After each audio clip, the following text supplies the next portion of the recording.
Hello folks, this is Scott Grove from GroovyMusicLessons.com. They also call me Dr. Groovy. Why? Because I am groovy. Okay, here we have a dulcimer. You just got done hearing it. As you could tell, it's actually laid down flat on your lap, okay, which is the way most people play it. As you get better, you may decide to just leave it that way, or some people will actually hold it up like this. Okay, so that'll be up to you, just so you know that there's no set way to have to do this. Anyway, I'm going to teach this from the beginning for those of you who have never played a musical instrument in your entire life. So we'll go over all that, of course, all the parts and what they do, and how to get through something that sounds like music. Okay, so grab your dulcimer and we'll get started. If you don't have one yet, they do make lots of different sizes, but 90%, I'm going to say, as a good guesstimate, would be about this size, and they are all tuned the same when they're this size, so you'll be fine and dandy with anything that you pick up. The one thing that I definitely suggest that you pick up, if you're brand new to it and you still have not purchased one, is something that actually has, ta-da! Okay, these little metal parts are called frets. Okay, you'll see that I have them numbered here in a little bit, but you'll see something odd. Okay, they go from 1, 2, 3, 4, 5, 6, then all of a sudden there's like a 6.5. Okay, that means that back in the day there was actually not that fret there. Okay, so they put it in. That's this one right here. They put it in later because it was really needed. It really needed to be there. So if you don't have that many frets, so counting up 1, 2, 3, 4, 5, 6, 6.5, 7. So we're looking at 1, 2, 3, 4 frets really close together. Okay. If you don't have that and you have 1, 2, and then this one missing, you don't have 4 here, you have 3, you'll definitely want to get a dulcimer that is more current, that has that fret put on it. Okay, so that's about that. Okay, I'll get back down here. Anyway, so we're going to go ahead and get into this, get into, again, like I said, all the different parts, how to tune this puppy up, and have a lot of fun. Let's go make some music, alright? Okay, time to go through the parts. Okay, the main part here, the whole big hourglass shape, is the body. Yours might be shaped like this, it might not. Okay, there's the back, the sides, and the top. Okay, they're very, let's say, delicately built. Okay, especially the top almost feels as though it's made of balsa wood. Okay, that is so that the top of this will actually vibrate and create the majority of the sound that will come out of the sound holes. Okay, yours might look totally different. They make tons of different sound holes. None are better than the other. It's just simply where the sound comes from. But anyway, this vibrates. The sound is inside the whole thing, and it just is simply projected out of the sound holes. Okay, right here, this whole thing, the dark brown, that is either your fingerboard or your fretboard. Okay, meaning you put your fingers on it, or because it has those bars I was telling you about, the frets inserted on them. Okay, now the dots. Yours might be dots, yours might not have dots. When I bought this one, it did not have any at all. Okay, those are called fret markers or position markers.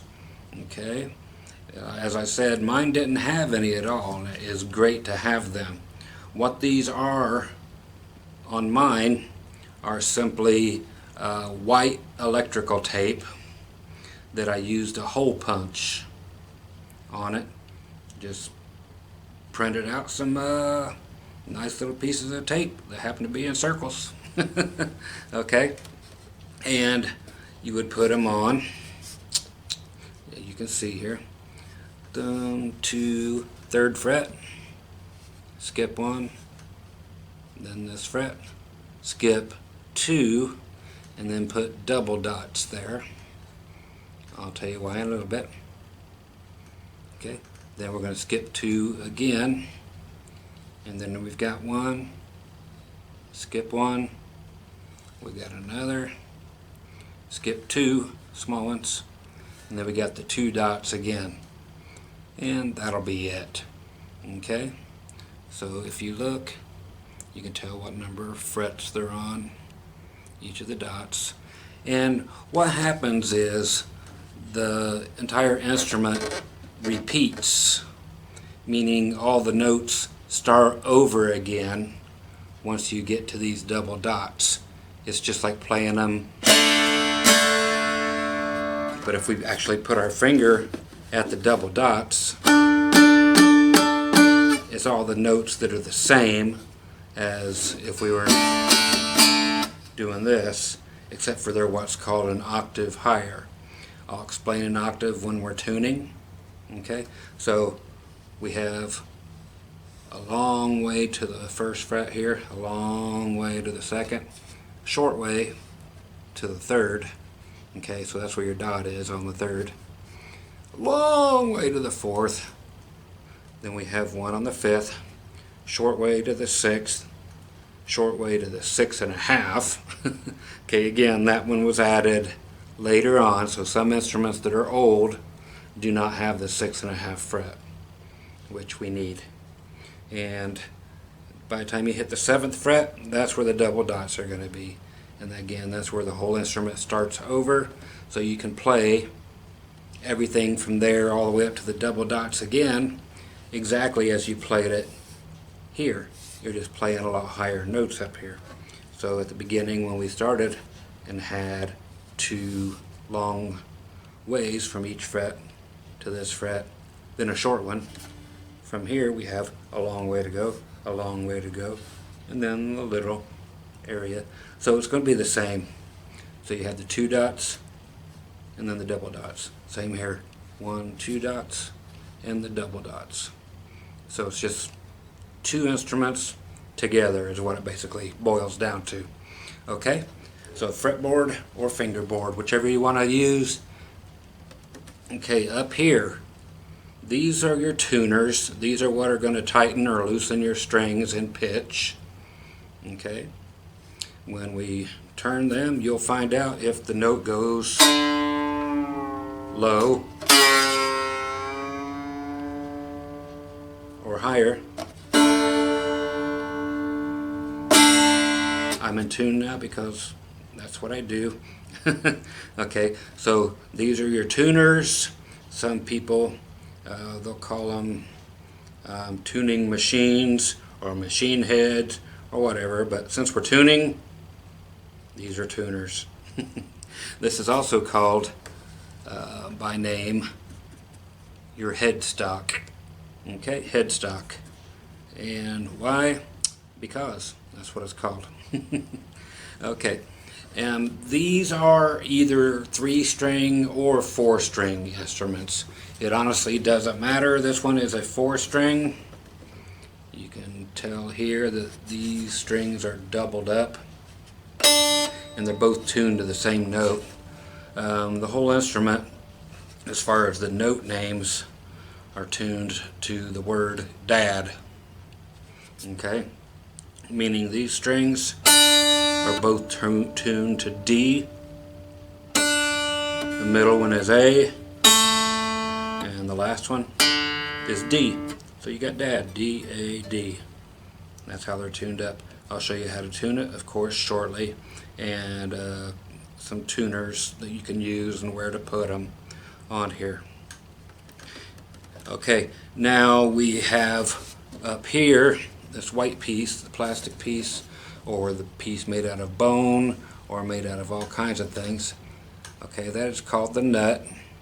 That's just what the strings run through to separate them enough so you can actually play this thing. So you can see it's just a guide for the strings to go through, again, to separate the strings so it's easy to play them, one towards the outside, one towards the outside, and some good space in between for the middle string. Okay, at the opposite end we have the same thing again, okay, but it's called a bridge. Yep, nut all the way up here, another piece of the same material right here called the bridge. Okay, this piece here, this is where the strings hook on the back. They have little loops on them, which the string goes around these little tongs here. You can probably see that right there. So when you break a string and you have to put another one on, you put the loop around here. It goes underneath this thing. This whole assembly here is called your tailpiece. So it goes underneath the tailpiece, over the bridge, all the way past the nut. You follow it to which tuner it goes to, which happens to be this one, and then you start tightening it up. When it gets to the right pitch, you clip off the excess and we're pretty much good to go. Okay, so that's all the parts on this thing. Okay, and make sure you have the fret markers. Okay, you'll really need those so that you'll know by looking at this at a very quick glance that first dot is at the 3rd fret, okay, that one's at the 5th, and that one's at the 7th. The whole thing starts over again. You can still think of it as 3, 5, and 7 again. So it's all of the odd numbers. Okay, there's no 1, it's just 3, 5, and 7. Okay, again, where the dot is, 3, 5, and 7. Okay, now what we do when we're getting ready to play, we put our fingers on the instrument and they have to do a little curvage like you see here. Some can be totally flat, depends on where they're at. Okay, the strings that will be towards you can generally just be played flat. You can pretty much use one finger to play all over the place. It's hard to make a mistake on this if you're first messing around with it. I'll play every fret. I'll play the 1st, 2nd, 3rd, 4th, and 5th. I'll go all the way through to 5. Okay? I'm going to play all of the strings, and here's my pick. I would say, as far as your pick goes, to go when you go to the store to get them, there's different thicknesses of them. I would ask for a 73 millimeter. Okay, you don't want them too easy to bend, all flippy floppy. You'll get no volume out of the instrument, and they break really easy. They cut in half when you're trying to play them. So this has enough firmness to it and still a little bit of give in it so that it is it's perfect. So a 0.73 millimeters is what to ask for. Okay, when we're playing, it's like that. That's how I'm holding the pick. Okay, just your index finger on one side, thumb on the other side. Leave about that much sticking out. And where do you play it? I generally play it between the sound holes, because if you actually start playing back towards the bridge, the closer to the bridge you get, the less volume you get, plus the tinnier it sounds, meaning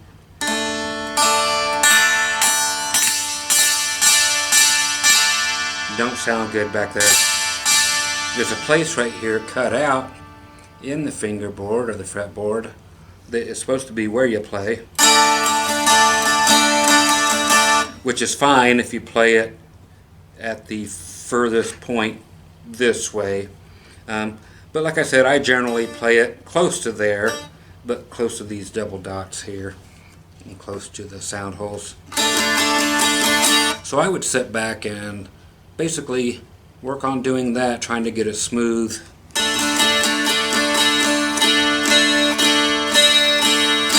On all of the strings, okay?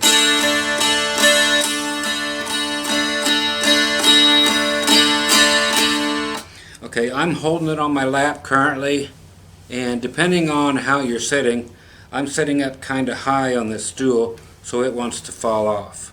So in that case, I put my foot up and I rest it on here and on my shoe. Okay, but it works. So however you can get it there, you can put it on a table, but about waist, about this high. Okay, you can just put it on a table in front of you, but make sure there's something that's sticky that you can put it on, like a placemat, a rubber placemat, or a vinyl one, because if you put it on a towel or something, it's still going to slide around. Okay, so again, we're going to try to do this. Now, again, where I was going at is I'm going to play the strings that are closest to me, okay, the highest pitched, but only those, and I'm going to play it on first, second, third, fourth, and fifth fret. I'm going to play it all with one finger just to show you guys something, okay? These instruments are designed to basically make it really difficult to hit a bad note. Okay, that's a good thing. Okay, so just with me strumming, that's a good little strum to get too. 1, 1, 1, 1. Okay, so outward, in, out, in. Okay, out, out, in, out. Okay, so outward, then out, in, out. Okay, after the very first one, it's just out, in, out. So it's out, out, in, out, out, in, out, out, in, out. So it's almost like a gallop if you go quicker. If you put your hand over top of the strings, but don't push down, you get...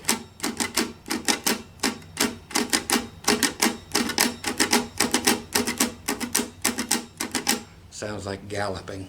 Okay, so that's what I'm going to use in a second. Again, here are me using 1, 2, 3, 4, 5 frets.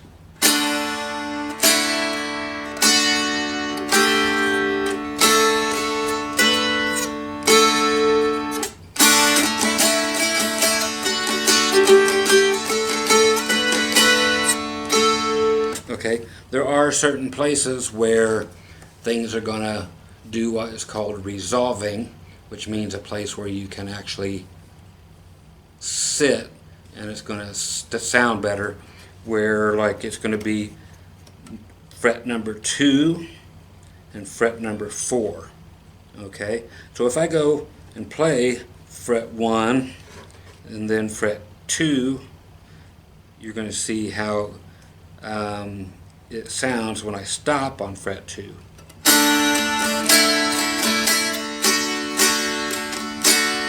It sounds like that's just where it's supposed to be. If I go back and stop at fret 1, if I go 1, see, just open. Open means you're not or pushing down on anything, that's open. So I'm going to go open, 1, 2, then I'm going to stop on 1, and you can see how it just don't sound right.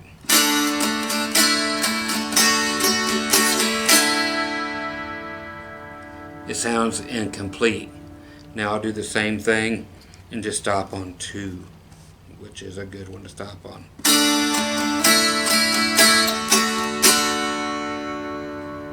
Okay, and the same thing's going to be there for number 4, 2 and 4. Okay, and it's neat to go from 1 to 2 to 3, but back to 2.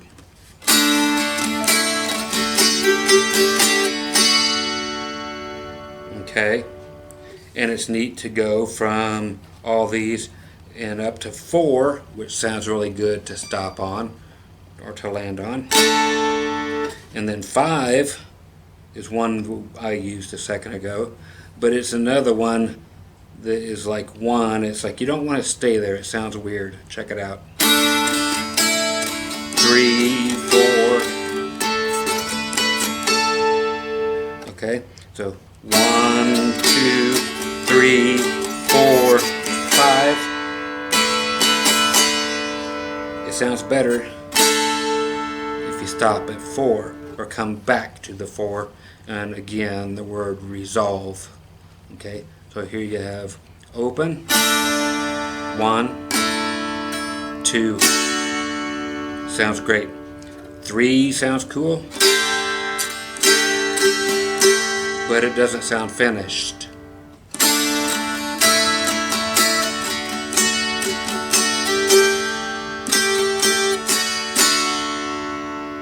So there you can see how 2 sounds good.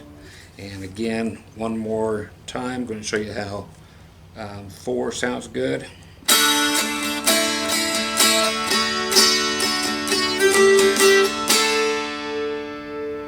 And I'm going to go to 5 and back to 4 again.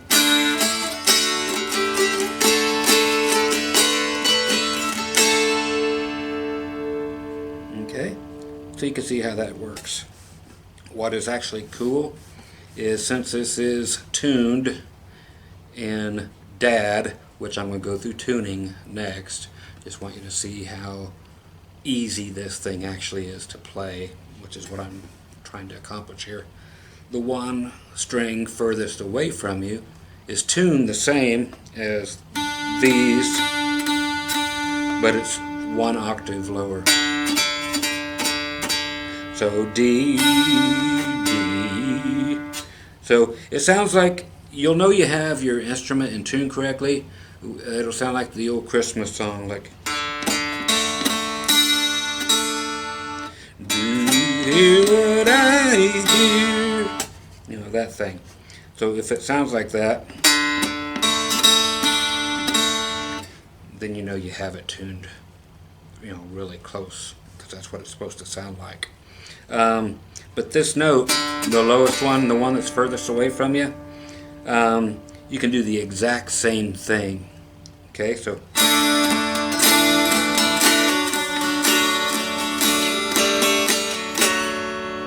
okay, just if you want that lower sounding thing going on instead of the high strings. It sounds kind of neat sometimes. But you want to stop on the same thing, the 2 and the 4. So here's the same example. There's 2, 3, boom, 4,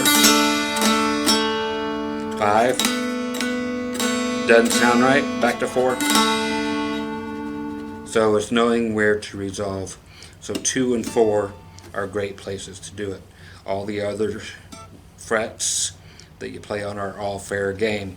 The thing about playing these, when you actually put your fingers on the strings, is to put them not on top of the fret, but behind it. Okay? Close to it, and you're going to be pushing down, which like this.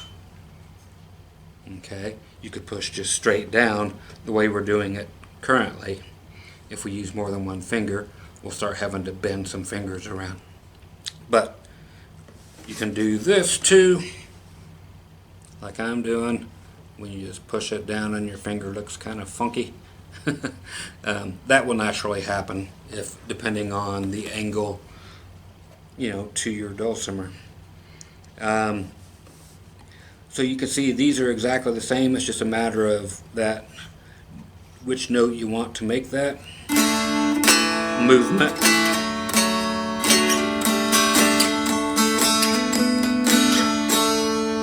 If you're familiar with Peaceful Easy Feeling by the Eagles, you can actually get that by starting on fret 4.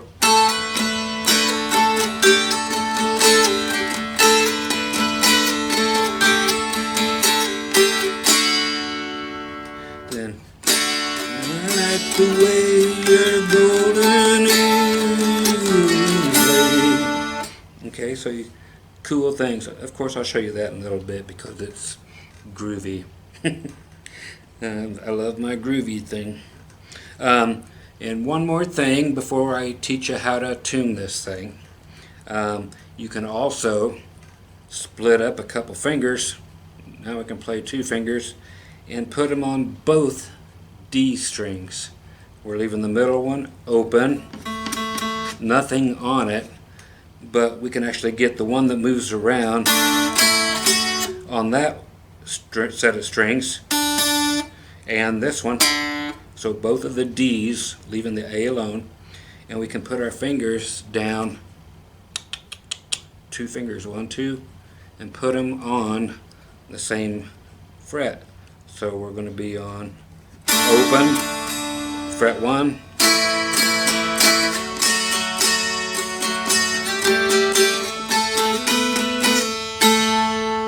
okay, so you have a bigger sound. You have the low one going and the high one going, and then the A in the middle to keep that droning sound associated with the dulcimer. It's kind of like bagpipes. It always has that one note, it's a G note, just going all the time, and then the other notes are played as that's going. It's the only key they can play it in. But we can play in other keys on here, and I'll of course show you how to do such a thing. So again, both of them together, and again they're behind the fret, not on top, not past it, but stop about there. You don't have to push down very hard at all, just enough to make contact with the fret. I'm pushing down, that's plenty. Pushing harder just simply makes your fingers hurt.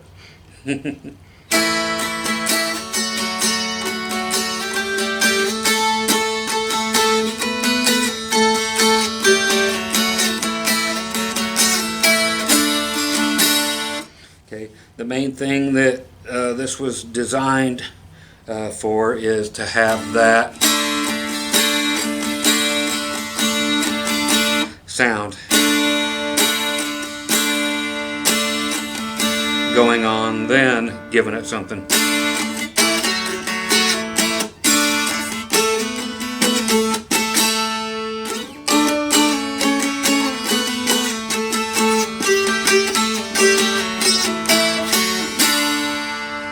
Okay, I went all the way up to the 7th and the 6.5. Here's 7, 6.5, then 5, 4, and then 3, 2, 1, and open. Okay, now you see why that 6.5 fret has to be there. It just sounds great. Okay, if I was to use 6, it just don't sound that good. Okay, that's why they added the 6.5. It's just more musical. So I always generally skip over the number 6 fret.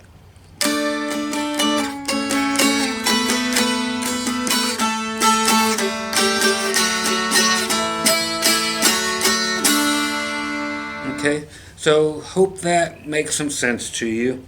I'll definitely be going over a whole lot of this again here in a little bit, and I'm going to cut this off and put on the tuner thing and show you how to tune this puppy up, okay? Okay, it's time to check out how to tune your Dulcimer here. I actually would use what are called these little clip-on tuners.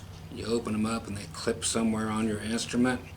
On most instruments they would go up here on your headstock, but most of them won't fit. They won't clamp on there. If yours does, more power to you. Mine, it's just too thick up there, and none of my different tuners will clamp on up there. If yours will, great. Okay, this tuner here is made by Snark. This is the one most people use.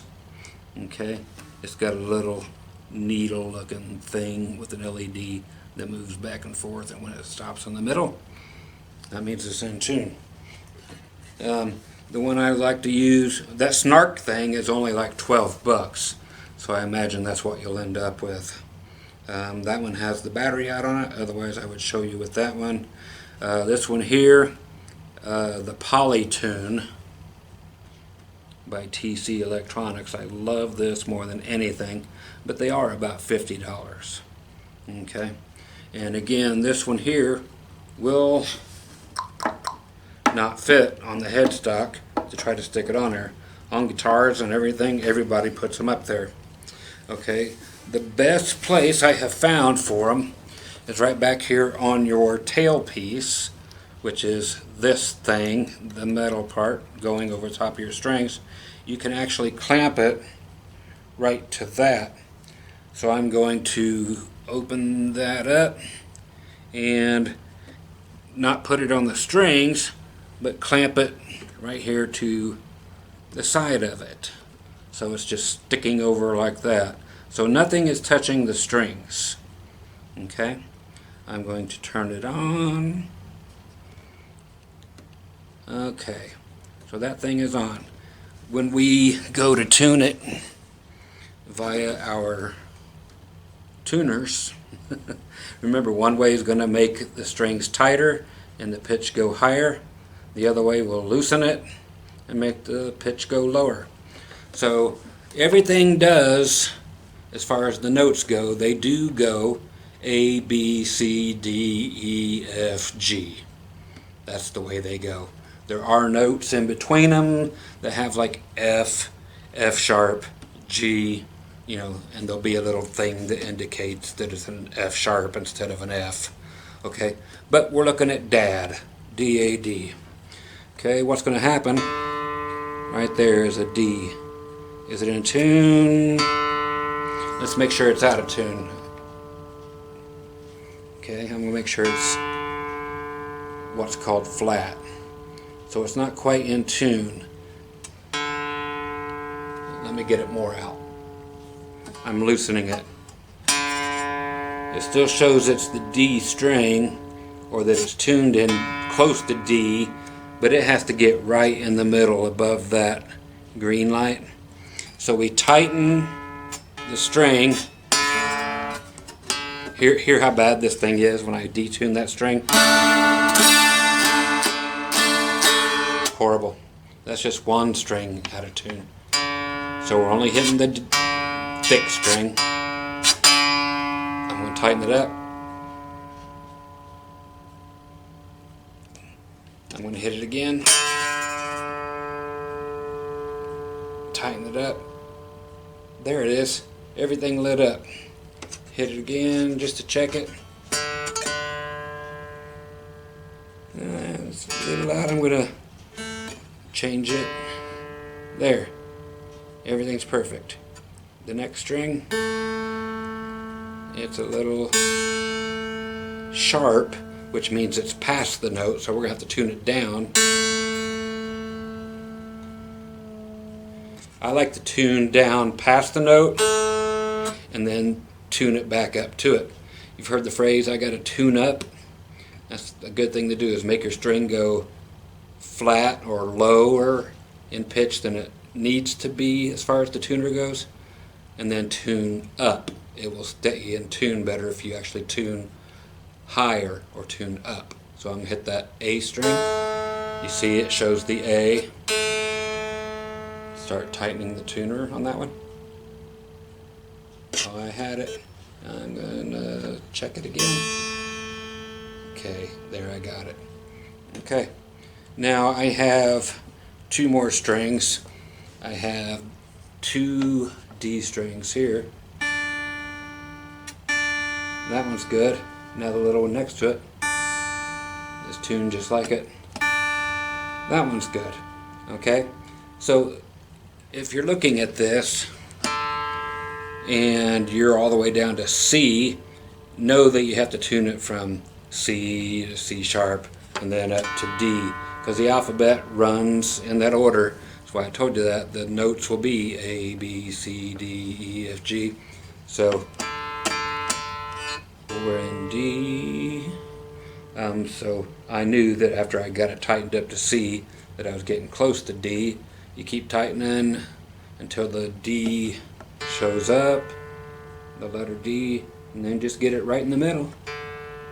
And as simple as that. Okay?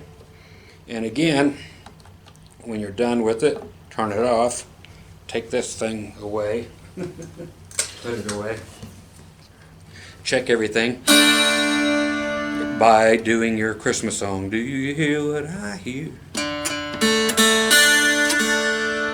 That's by hitting the low string. Okay.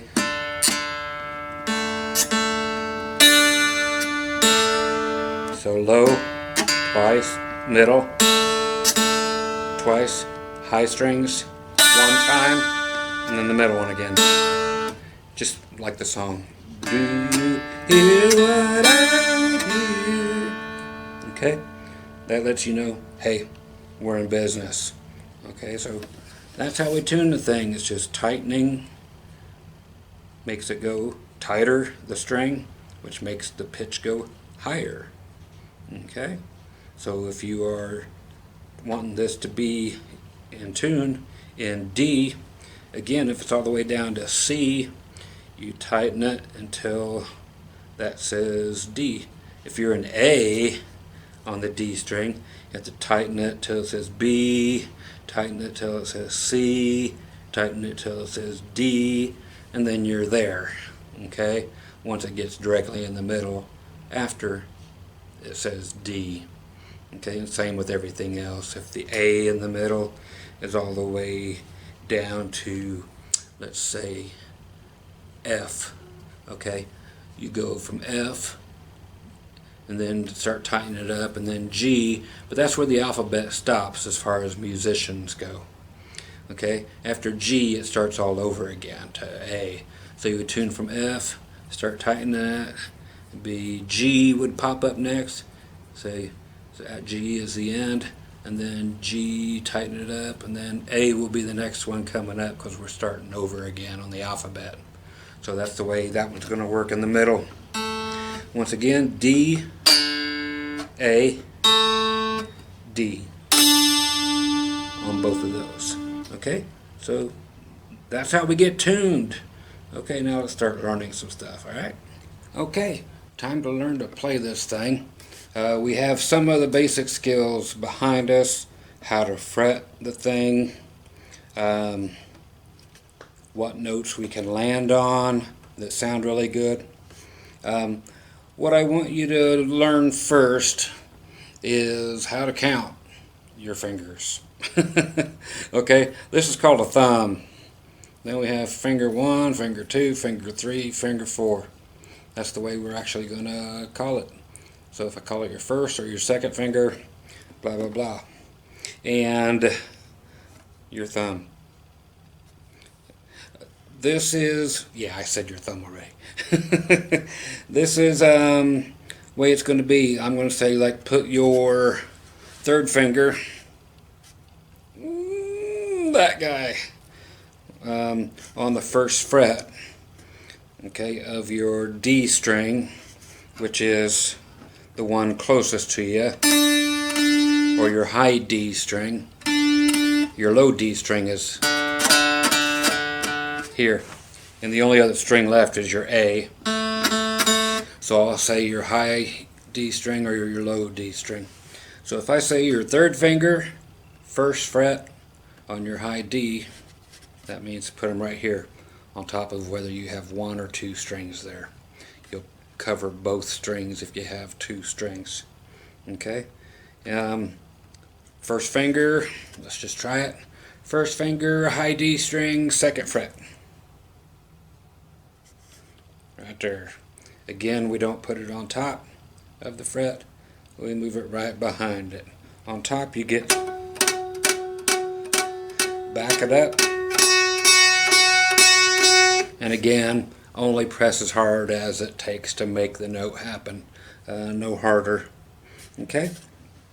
Now, again with the strumming, with your pick, just simply a thumb on one side, first finger on the other side, and about that much hanging out. I have mine kind of cocked to the side instead of laying down flat like this, just so you can see the strings and so forth. Okay, so keep that in mind. Just want you to be able to see everything. Okay. Now the big thing I want you to start on right now is to actually be using your second finger. That guy. Didn't want to flip you the bird, so I put two fingers out here. Your second finger, first fret on your high D string, and then your first finger, second fret. Okay, so we're going to go open, which is nothing, with everything, all the strings. First fret, second fret. Okay? You notice I'm strumming just straight down for each of these right now.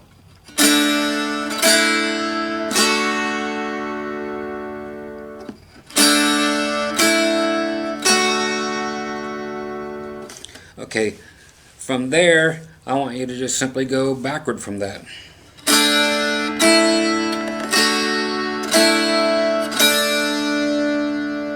Okay, one more time.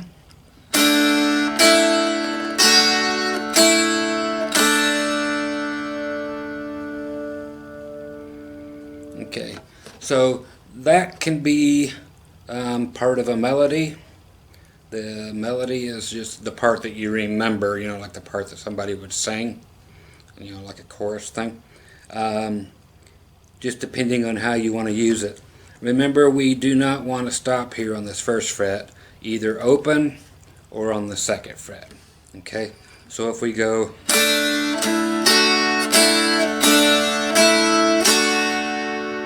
okay, that's with going open, 1, 2, 1, open, 1, 2.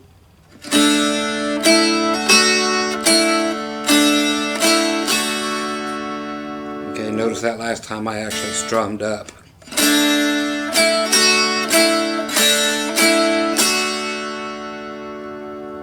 Okay, you could do it any way you want as far as the strumming goes. You can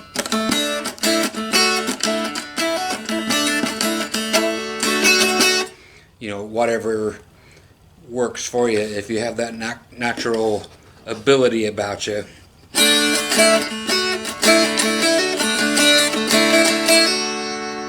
you can go right away. But for now, the rest of you,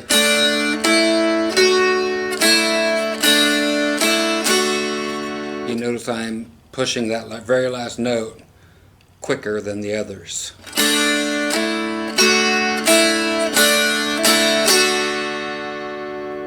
Okay? And that's just to give you an example of a melody. And again, I paid attention to stop on the second fret. I like stopping there. And again, open is totally acceptable.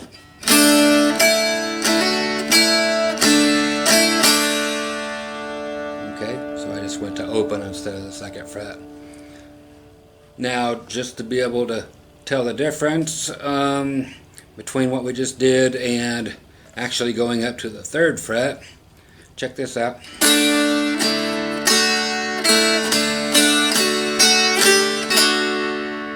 Okay.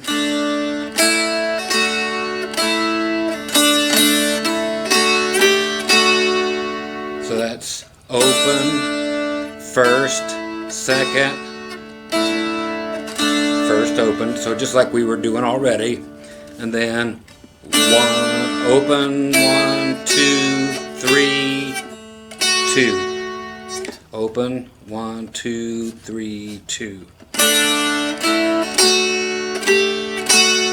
And those went by pretty quick, so the whole thing really slow.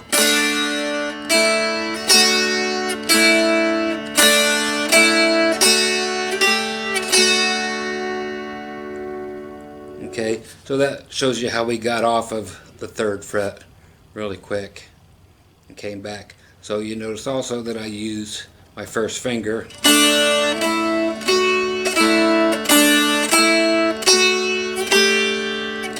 to go up to the 3rd fret from the 2nd fret.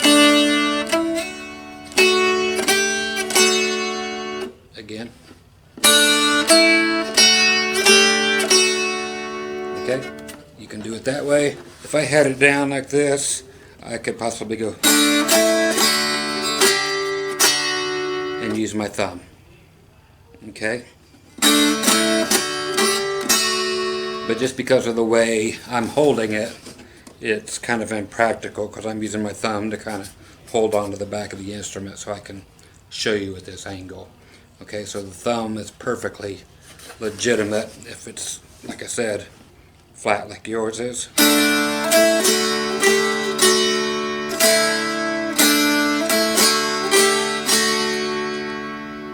So try that.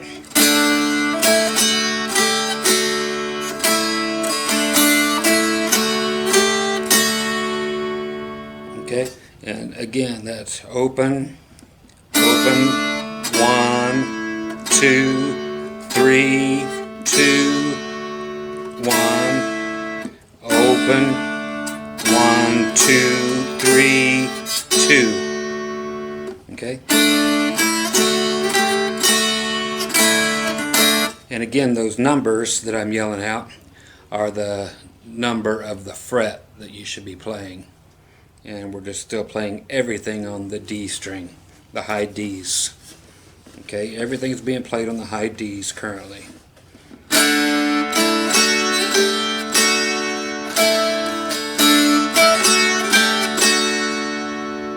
And I'm going to stay on the high Ds for a little bit. Okay, so from there I want to actually take it and go up to the 4th and 5th frets.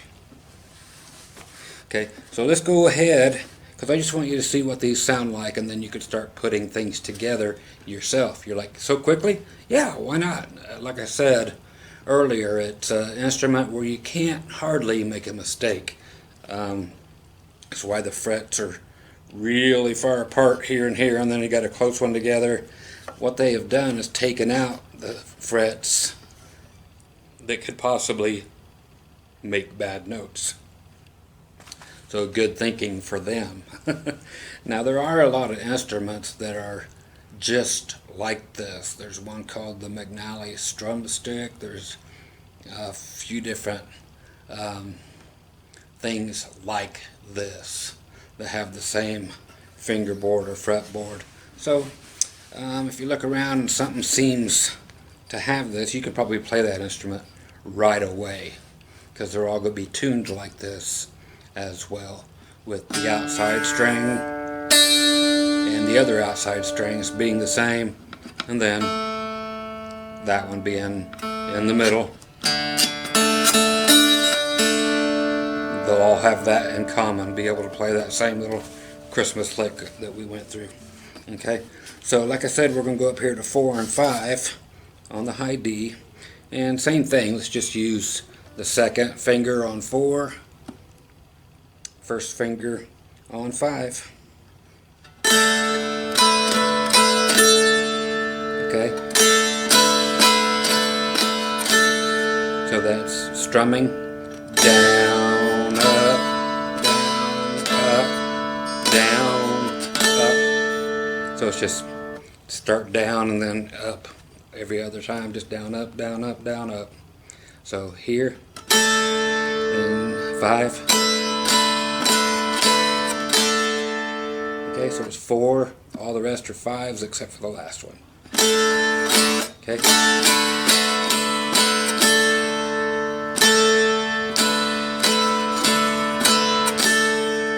And earlier I had mentioned about the horse galloping. No problem, just do it if you want.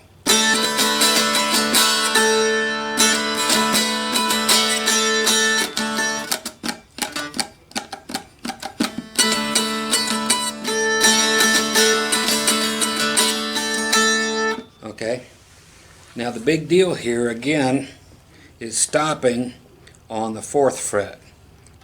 Okay, because if we stop, like I had showed you earlier, if we stop on the 5th, it's just not going to sound as good as it could.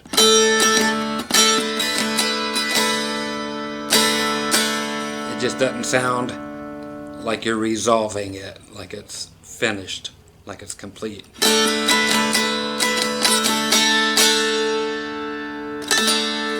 See what I mean? Okay. Now I want to emphasize going back to the 2nd fret. So let's go. You can watch my fingers from here on out, and you can use any fingers you want. Okay. Anywhere, but we're still staying on the high D strings until I let you know that we're changing. Okay, so we're going to go from 4 to 5.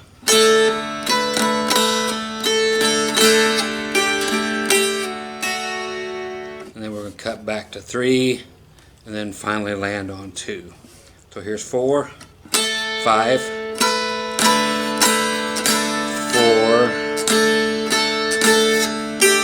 3, 2.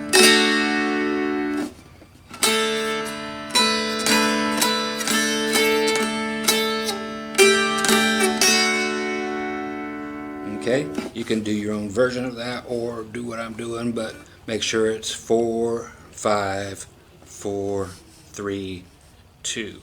I want you to get used to the sound of ending on the 2 this time.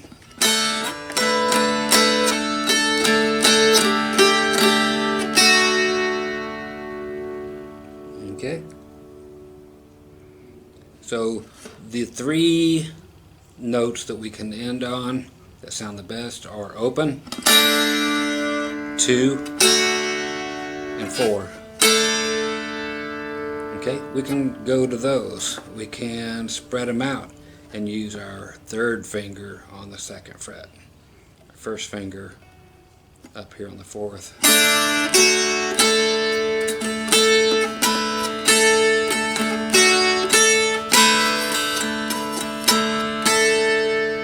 Okay, you can do the old micro roller bow shoulder thing if you want in order to simply put a melody to it. So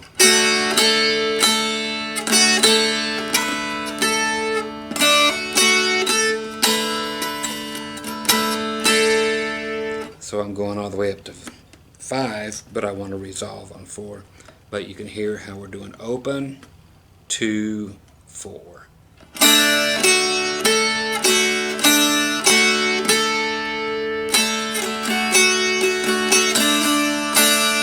So any of them are going to sound good to hang out on or to resolve on.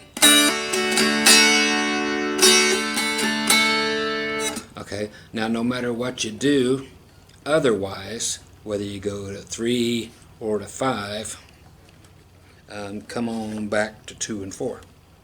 Okay.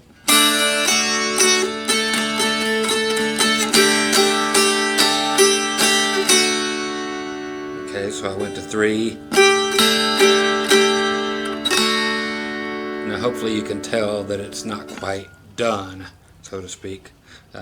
Somebody hadn't stuck a fork in it and called it done. You can go 3 fingers and end on the 4. So we got 2, 3, 4.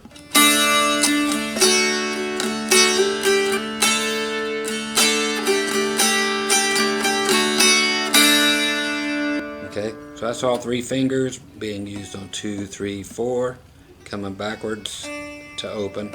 Okay, so we have open, 2, 3, 4.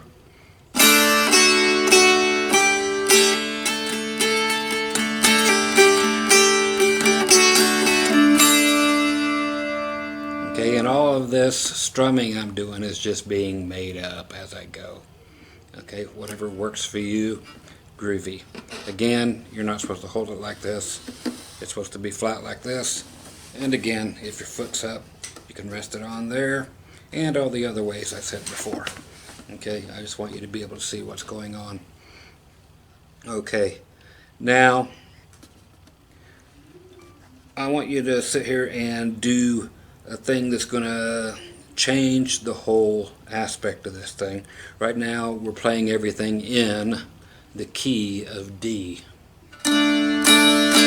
Everything together, that's a D chord.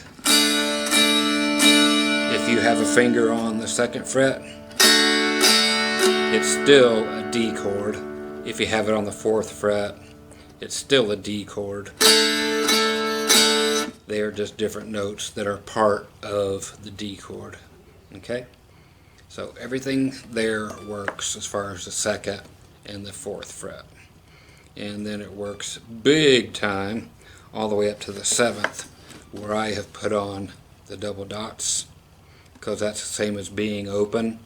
It's just an octave higher. So it's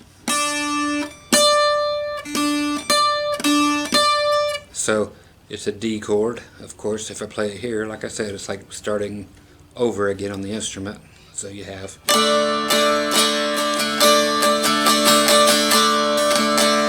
Now when you're way up that high, you can start with your finger there and then go pretend like that's 1 and 2.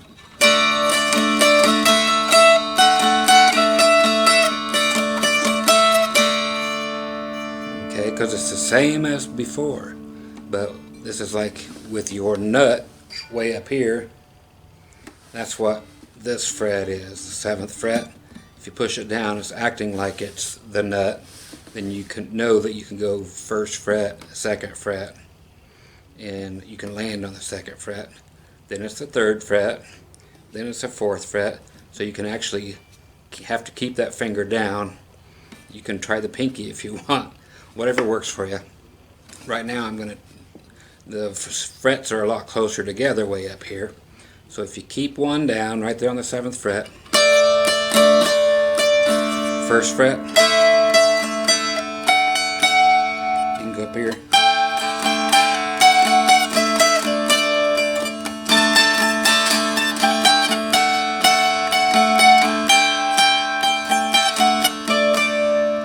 See how that works? It all just starts over there. As long as you keep a finger on the double dots here, you can do the same thing as before, but it sounds cool because it's way up high.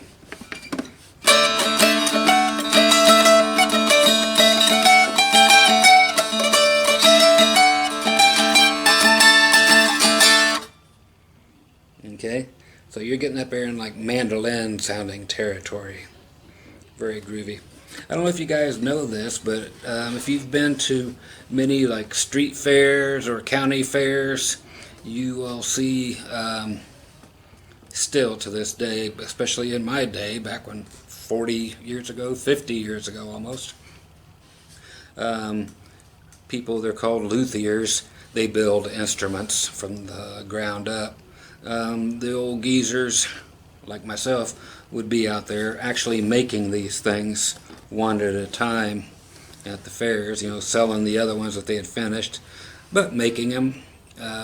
You could walk by and order one to have as he's making it, and have certain types of sound holes for him to carve into it, all by hand, and just very cool.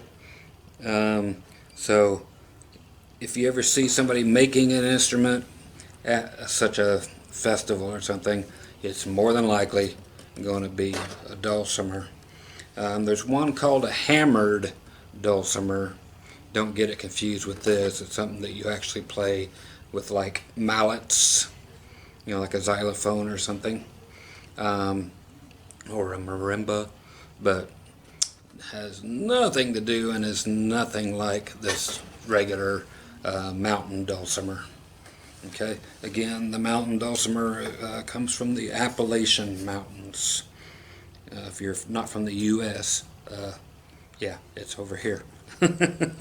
Okay, now the next thing I want you to do is simply make sure you are familiar with all of that. So we have the chore of going every fret. You can use one finger if you want, I don't care.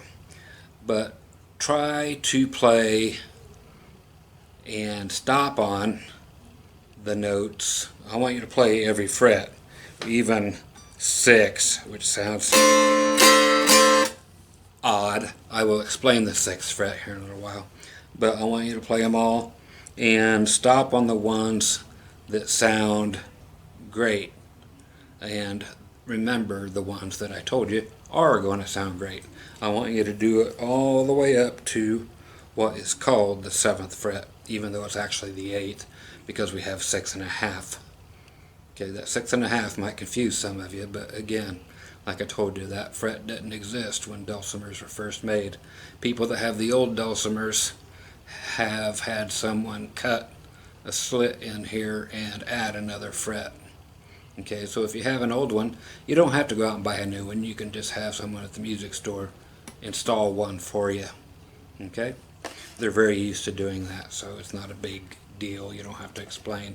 Just take it in and say, hey, this is my grandfather's instrument. Can you put a 6.5 fret on there? And they'll know what you're talking about. Okay, so again with the exercise, I want you to play the first open, which sounds good. I want you to play the 1st fret, 2nd fret, 3rd, 4th, 5th, 6th, 6.5, all the way up to 7, and try to remember and try to figure out which ones sound resolved, like they're finished.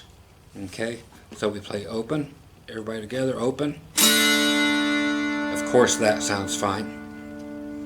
1st fret.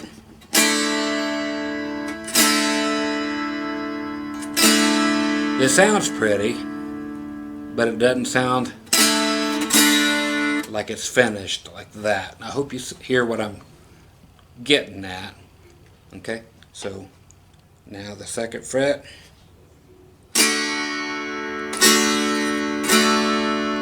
Hopefully you know that that one's supposed to sound resolved. 3rd fret.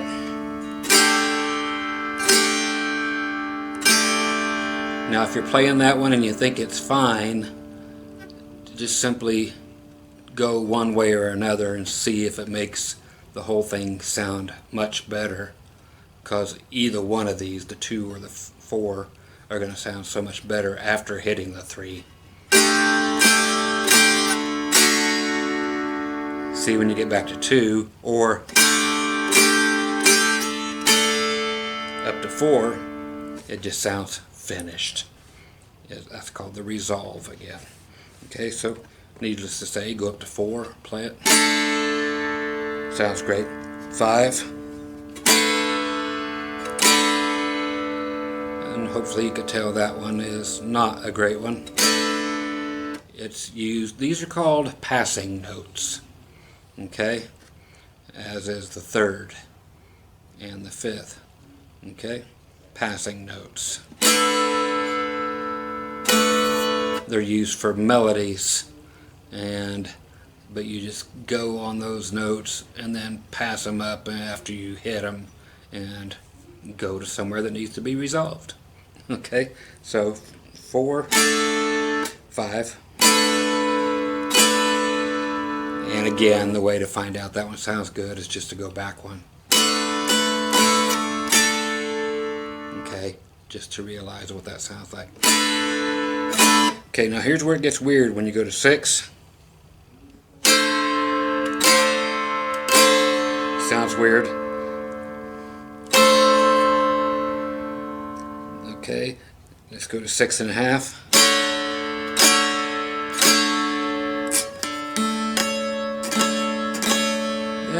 It sounds unfinished.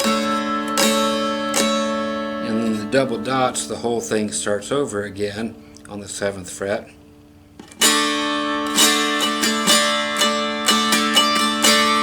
Okay, so what we have that actually sound good are 2, 4, and 7 as far as ones that are resolved.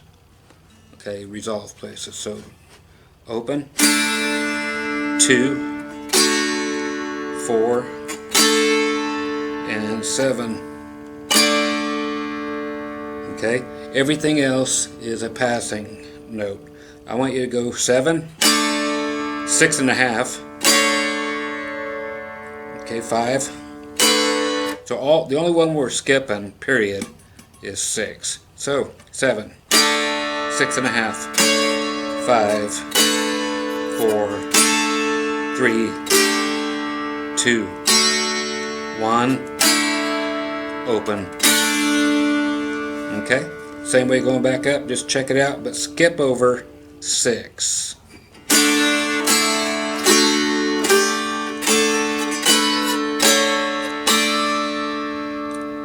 Okay, that's your D scale. Okay, a scale is a group of numbers that are within a certain key. We are in the key of D. Okay, so all these work in the key of D.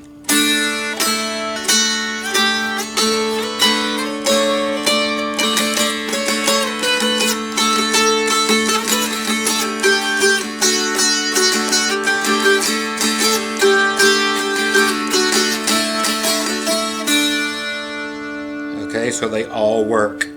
We're using the passing notes. Okay, but we're halting on 4 and then halting on 2 because resolving. And we can resolve on everything open. Okay, so I hope that makes sense. Now, let's take everything and simply move it to the other D string, okay, which is the low one, the one furthest away from you. I'm going to put it, here's fine. Okay, don't push it out from you, the string, because as you can feel, if you put your finger on it, push out just a little bit, it'll fall right off the fingerboard or the fretboard. Okay, so let's try this. And everything that applied here on these other D strings applies here. It's just a lower sound from that octave lower than the others.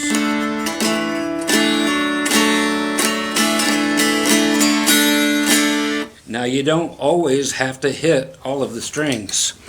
Okay, for now, that's a squeaky seat, not a poof. So if you hear that, squeaky stool. Okay, we could just hit the middle string, the A string, and the low D string.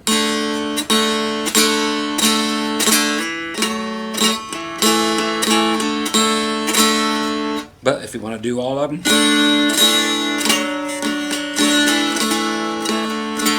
whatever works for you. Real quick before I move on, some people will do what's called anchoring this part of their hand on the body of the instrument, and only moving the wrist.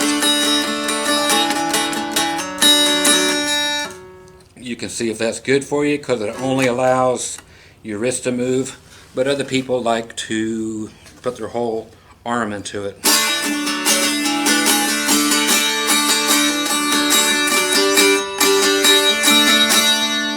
whatever you want to do, whatever works for you. Nothing's against the law, okay? You're not smoking this thing, you're just playing it. Okay, so everything is exactly the same on this string. Like I said, it's just lower sounding.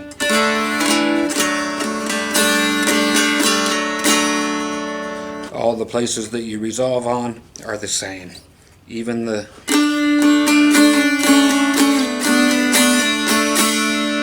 you can actually hear it better here if you're starting at the 7th, doing the passing notes, all of them all the way down, skipping the 6th fret.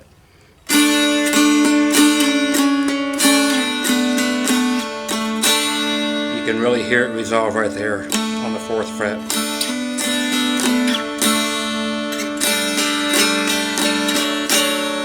And on the 2nd. And open. Okay, so what makes sense now? Okay, this is what makes sense. Since those are the same notes, we can do 2 fingers. Okay, so your 1st and 2nd finger, we're going to turn them like this on this, and we're going to not play the middle string, the A string. We're going to put it on both D strings. Okay, and then here we go.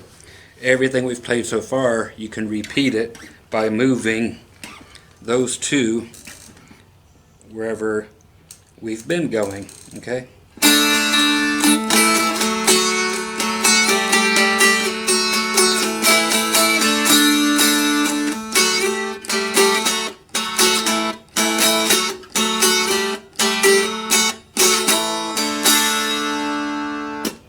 Okay, how did I get those sounds?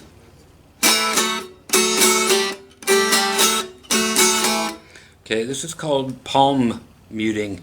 So the palm of your hand actually ends up on top of the strings. Okay, after you pick it, you just put her on there.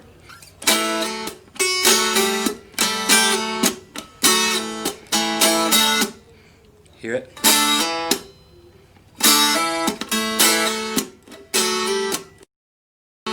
I'm doing an exaggerated version so you can actually hear me slamming on this thing. What's it? Does it hurt anything? No.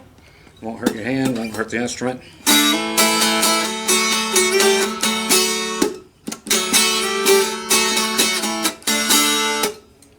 Okay, so that's just another way of getting some cool stuff.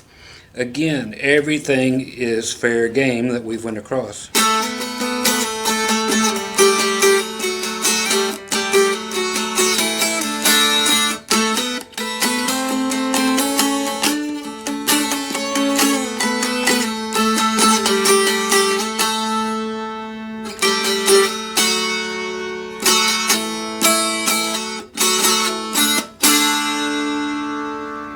Okay, it just makes it a whole lot bigger sounding if you're doing that. Okay, now the next thing is to make a new chord. Okay, we've been doing everything in the key of D over the chord of D.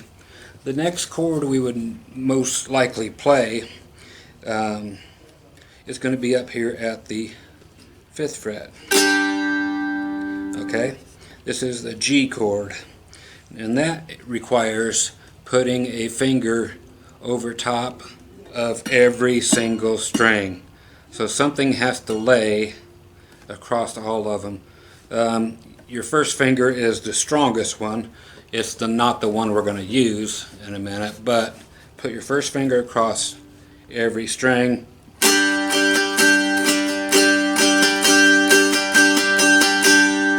Okay, so what's going to happen here? Things change now. Like I said before, it acts the same as when we were way up here with the double dots. The rules act the same on a dulcimer. Okay, now let's pretend we're going to change where this nut is, and we're putting it here on this 3rd fret, and we're going to use one of our weakest fingers, which is our 3rd finger or your ring finger. the one we're going to use. If you need to, you can rest your pinky back there, okay, and push down with it.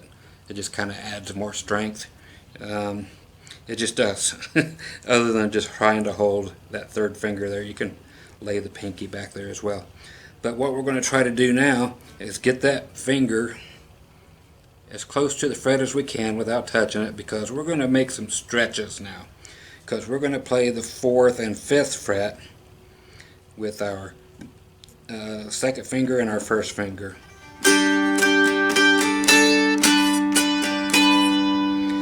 That is a stretch, okay? But the same as before, down here, the 1st fret sounds okay, 2nd fret sounds great. Same thing. You move the nut up to here by putting your finger across all the strings. Now we're going to say that's the 1st fret and that's the 2nd fret. That's the 3rd fret, and so on. But we can only reach, basically, with our stuff, the 1st fret, which is really the 4th, and the 2nd fret, which is actually the 5th.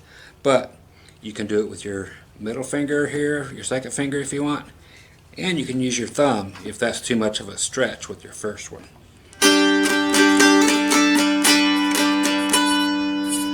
That one sounds great.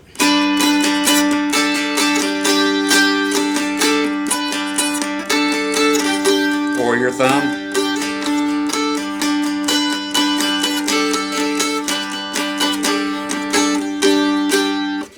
Okay, why do we change up to this G chord? Because we're going to be learning today 3 chords that will get you some actual songs happening. Okay, this is the second one. We're going to do D, G, and A. You can pretty much sing about 1,000 songs, easy, maybe 10,000 with these 3 chords. And they're the most common, especially when you're learning how to play the dulcimer. These are the 3 most common chords that you will learn.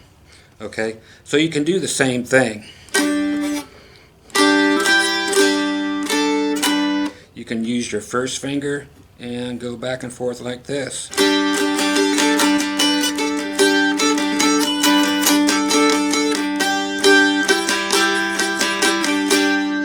You're like, what was that? Okay, I actually finally played on the A string, the one in the middle, at the 4th fret or the 1st, depending on how you want to look at it. So we have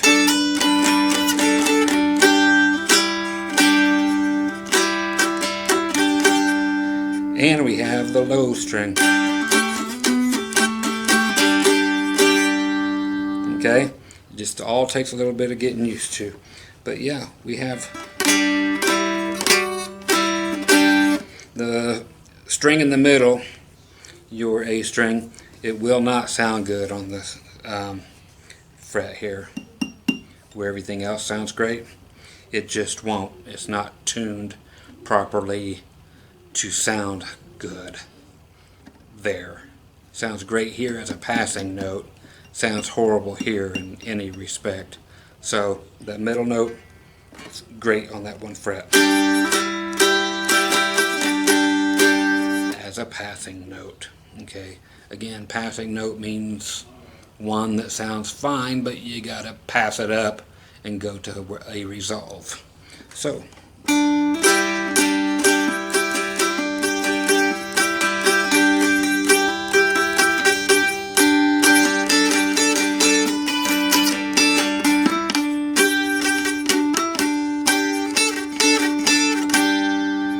okay, so that is how we do our A. Okay, pretty groovy. Now, generally, you'll go right back to a D chord, the whole open thing. Okay, I'm going to just make something up on the fly and go from D and do everything, or just a couple things we did all this time. And then I'm going to switch to the A and do just these couple little things. same as what we were doing open, but just doing them here now. And then go back to the D again and play something. And you're going to hear where the next chord should come in. Okay, so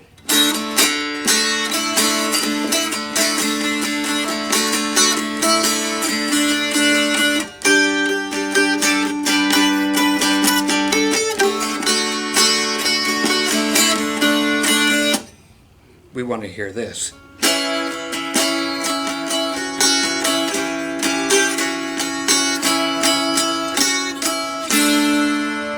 So the A chord is the one that needs to be learned.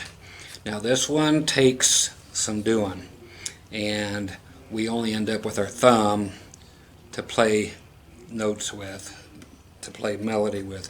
The chord itself is our third finger on the first fret of our closest or highest D string.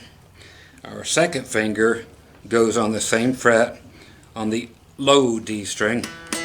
So we have, and now we have to use our first finger on the second fret, okay, on the A string there in the middle. That's what we have.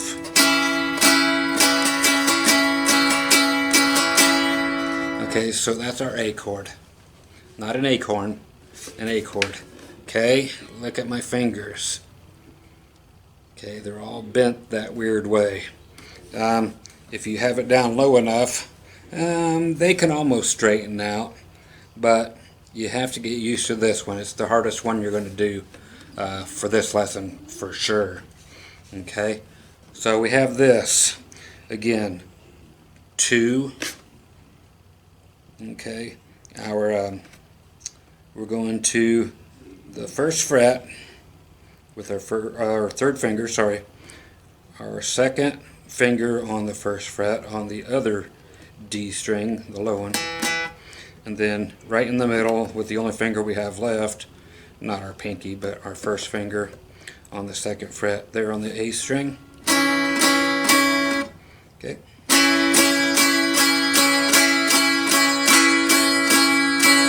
Okay, now it's going to be really important that you get close to the frets again. What's going to happen next is unheard of. Okay, we're going to use our thumb to play on the high D strings. We're going to push our thumb down. You might have to turn it on its side like this, and that hurts. It really does. But you'll find a place that don't hurt too bad. Thing is, you're not going to be on this chord very long. So this one's going to take longer than anything to learn. But we can use here on the second fret and on the third fret. Okay? We can go up to the fourth fret. It would sound great if you can reach it. Okay?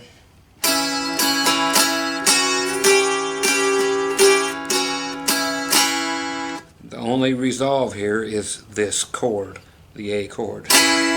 But we have notes for the melody here on the second fret and third fret with our thumb.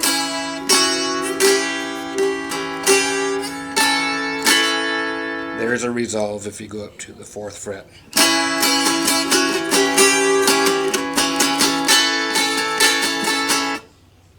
Okay, so the thumb can move quite a ways. I can go up to the fifth fret.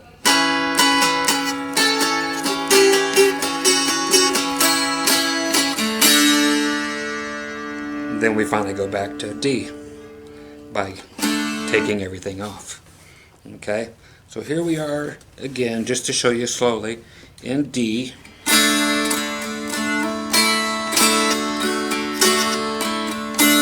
Doing whatever. Now A, D. Now the A, or the, I'm sorry, we had the G chord before. Now here's the A chord.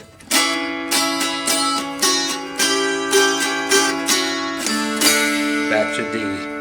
Okay, so it was D, G chord, D, and A,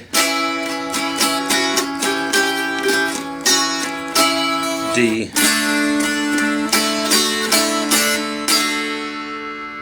Okay, now we have that.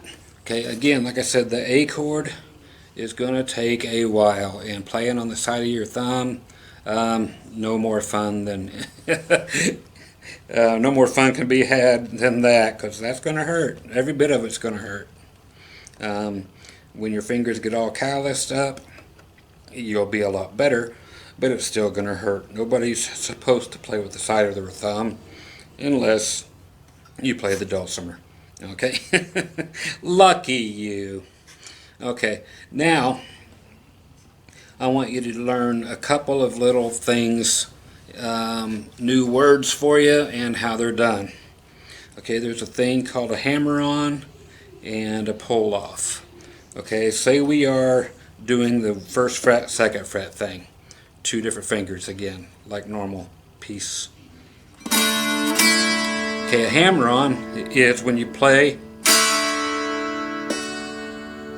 you don't strum again, you just simply hammer the next note on there. So you can play,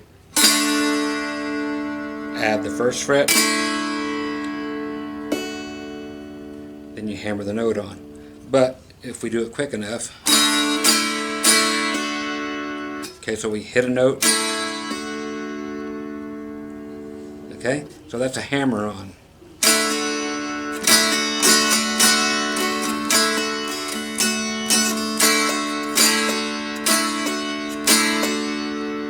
So you can get it.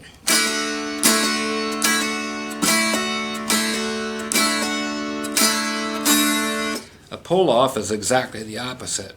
It's when you take a note that you already have on, like you just hammered it on, you play it, you pull it off, but when you pull it off, you pluck it, usually.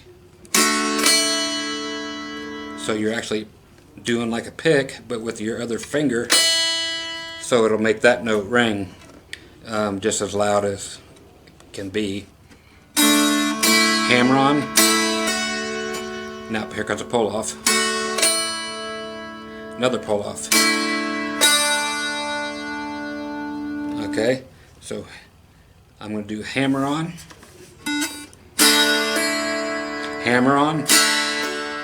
pull off, pull off. Okay, there I did a double hammer on.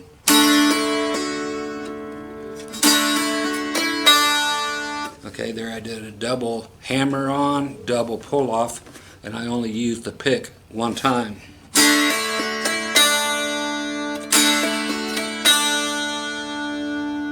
Are you going to use those? You bet. Okay? Try to get to that point where you can use it. Okay?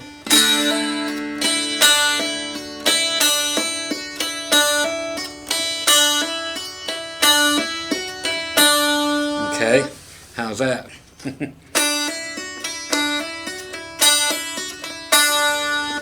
If you can get to doing that with no strumming at all.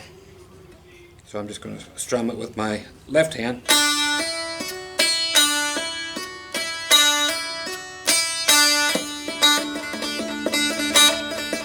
A guy named Eddie Van Halen.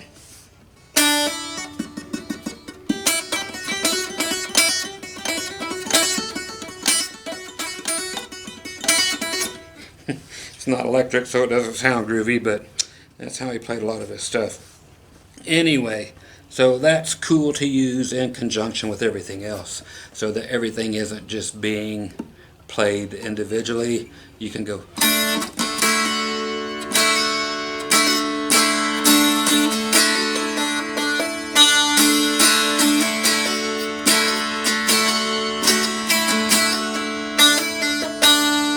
Okay, because there's a lot of use for that.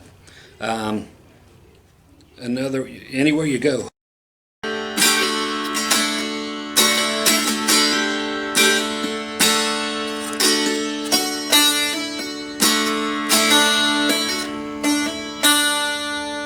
Okay, so get used to those because you can use them all over the place.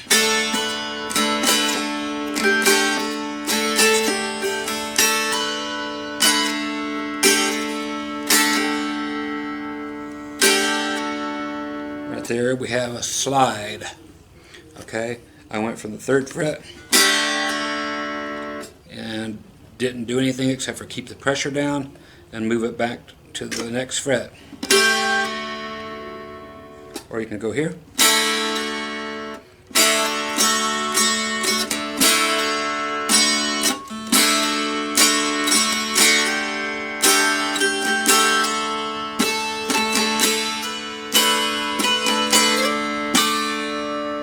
Okay, so it sounds, it is what it says. You slide it, but you got to keep it pushed down hard enough that it will continue to ring from fret to fret.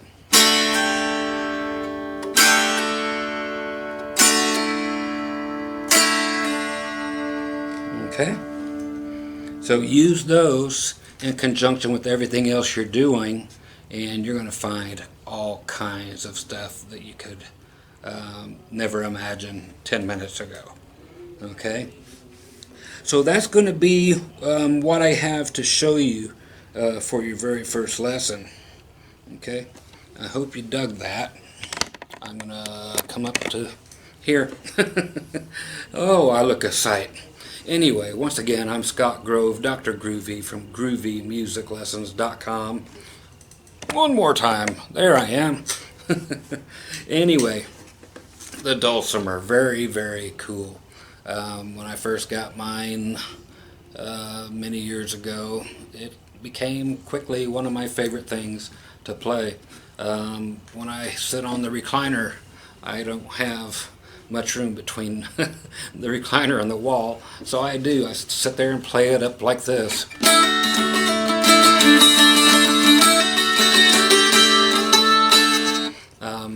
Some people, that's the only way they play it. You find your way. Like I said, like this is great. If you want to put some labeling on the side, you know, that one just says Groovy. Have our fret numbers. If you want to do something like that, but put it on, I just put that there for students to be able to see it from that side of it.